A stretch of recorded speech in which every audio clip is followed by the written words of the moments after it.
A ranar 1 ga watan Oktoba 1960, Najeriya ta samu 'yancin kai daga Turawan mulkin mallaka, inda 'yan ƙasar suka soma rayuwa ba tare da wani katsalandan ba daga kowa.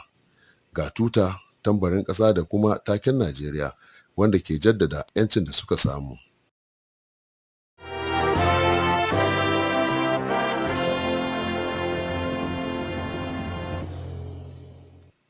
Tun daga wannan lokacin kowace shekara ana gudanar da bukukuwan tunawa da wannan ranar da ƙasar ta samu 'yanci daga Turawan mulkin mallaka, wanda ke haɗawa da wasanni nuna haɗin kai tsakanin al'ummar ƙasar. Shekaru 59 bayan samun 'yancin kai, har yanzu 'yan Najeriya na bukukuwan wannan ranar, amma kuma da wanka mai kamar jirwaye.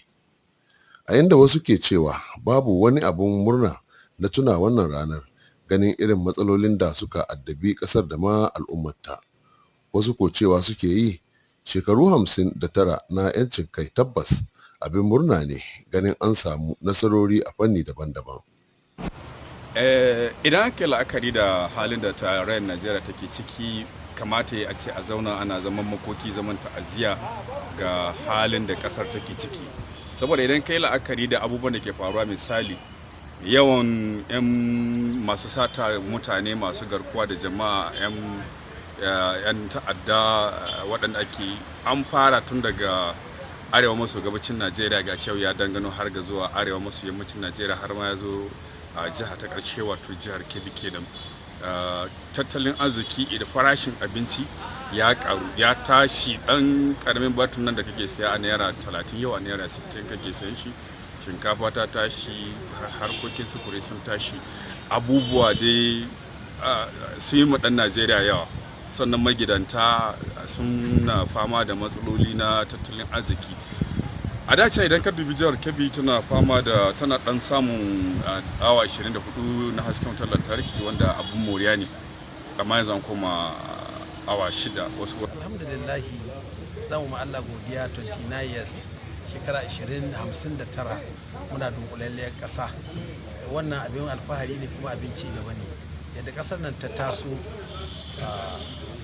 da matsaloli da rikituttuka, da yanzu ta wace in ba don dattawa sun kai zuciyarsu nisa ba, amma duk da haka nan mun jure ma duk abubuwa da ke faruwa, mun zama ƙasa ɗaya, al'umma kuma muna fatan Allah shi ƙara haɗa mu da kanmu gaba ɗaya. Masu kiraye-kiraye a raba a menene, Allah kashi a shi addu'ansu da kuma duk tsarin da suke na a raba ƙasar nan. Muna nan ƙasa ɗaya dunkulalliya, kuma Allah shi ƙara ba mu haɗin kai da shugabanni masu mana adalci da ci gaba. Gaskiya mun samu ci gaba sosai, domin gaskiya mun samu ci gaba noma, ta fannin wutar lantarki, ta fannin ilimi.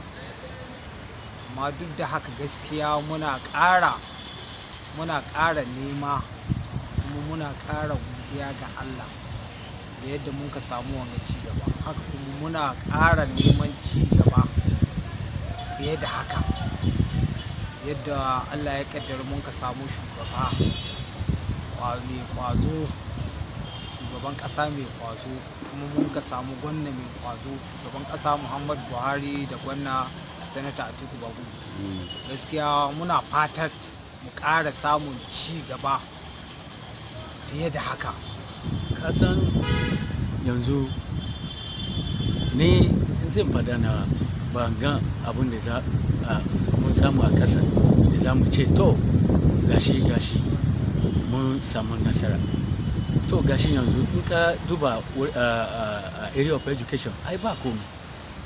Ka duba health, me na nasara ga su mutanen ko wanne hospital kaje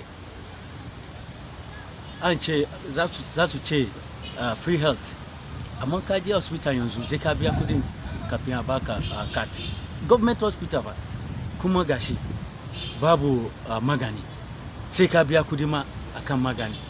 To me amfani abun nan? Kuma duk wannan facility da ya kamata a sa hospital suna waje ne, ai ba su hospital.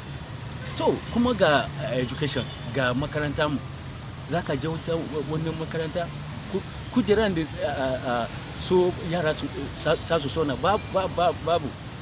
babu ma su teacher a wuri. To wane iri education ne muka yi? To har yanzu ya kamata government su tashi su yi abin da ya kamata a ce to government na Nigeria muna yin gaba ba wai muna baya ba.